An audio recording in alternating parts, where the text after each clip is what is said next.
গল্প এগিয়ে যায় এক নতুন রহস্যর পথে। অন্ধকার রাতের নিস্তব্ধতা ভেদ করে রাঙামতি একা বসে আছে জানালার পাশে। দূরের জঙ্গলের দিকে তাকিয়ে তার মনে ভিড় করেছে অজস্র প্রশ্ন।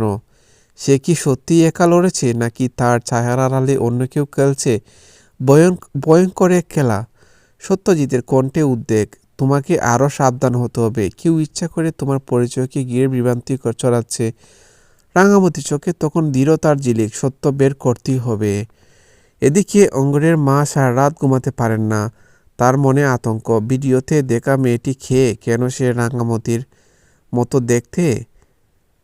ভোরবেলা তিনি এক পুরনো পরিচিতের কাছে ফোন করেন। অপর প্রান্তে কণ্ঠটি ছিল অস্বস্তিকরভাবে শান্ত।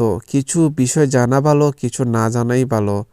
এই রহস্যময় উত্তর তার সন্দেহকে আরও গভীর করে তোলে। তিনি বুঝতে পারেন ঘটনার পেছনে আছে এমন একটি শক্তি যারকে সরাসরি চ্যালেঞ্জ করা সহজ নয়। ফরেস্ট ফাইটার টিমের সদর দফতরে নতুন বৈঠকে ডাকেন কর্মকর্তারা। বড় স্ক্রিনে তুলে ধরা হয় কয়েকটি গোপন ফুটেজ। বনের ভেতর প্রশিক্ষণ নিচ্ছে একদল মুখোশধারী মানুষ। একজন মেয়ের ছায়া সবার সামনে উঠে আসে। রাঙামতির মতো মুখ, কিন্তু তার আচরণ ঠান্ডা, হিসেবে নির্মম। সবই নিস্তব্ধ। মাঝবয়সী মহিলা গম্ভীর কণ্ঠে বলেন, এটা ছদ্মবেশী নেটওয়ার্ক। তারা আমাদের ভাঙতে চাইছে, পরিচয় জটিলতা তৈরি করে। রাঙামতির হৃদয়ে তখন এক অদ্ভুত দ্বন্দ্ব। সে নিজেকে প্রশ্ন করে, কেউ কি ইচ্ছা করে তার মতো আরেকজনকে দাঁড় করিয়েছে, নাকি অতীতের কোনো অপূর্ণ অধ্যায় ফিরে এসেছে নতুন চেহারায়? স্মৃতির কুয়াশার ভেতর সে দেখতে পায় প্রশিক্ষণ মাঠ, কঠোর নিয়ম, যুদ্ধের প্রস্তুতি। কোথাও কি সেই সময় থেকে বিচ্ছিন্ন হয়ে পড়েছিল আরেকটি জীবন? এদিকে অঙ্গুর গড়ে ফিরে নিজেকে অপরাধী মনে করতে থাকে। সেভাবে কেন সে সত্যি কথা বলেনি? তার ছোট্ট বউ এখন বড় জটিলতায় রূপ নিচ্ছে। মায়ের চোখে অনিশ্চয়তা, মুখে নীরব প্রশ্ন। দুজনের মাঝখানের দেয়ালটি যেন আগের চেয়ে আরও উচ্চ হয়ে ওঠে। বাইরে ঝোড়ো বাতাস, ভেতরে জ্বরের মতো উদ্বেগ।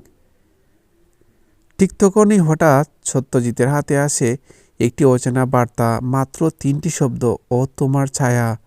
এই বার্তা যেন পুরো পরিস্থিতিকে আরও ভয়াবহ করে তোলে। কে পাঠালো, কেন পাঠালো? রাঙামতি বার্তাটি পড়ে মনে মনে অনুভব করে এই যুদ্ধ শুধু অপরাধীদের বিরুদ্ধে নয়, নিজের অস্তিত্বেরও একটি পরীক্ষা। রাতে অদূরের এক পরিত্যক্ত কাঠের ঘরে দেখা যায় এক মেয়েকে।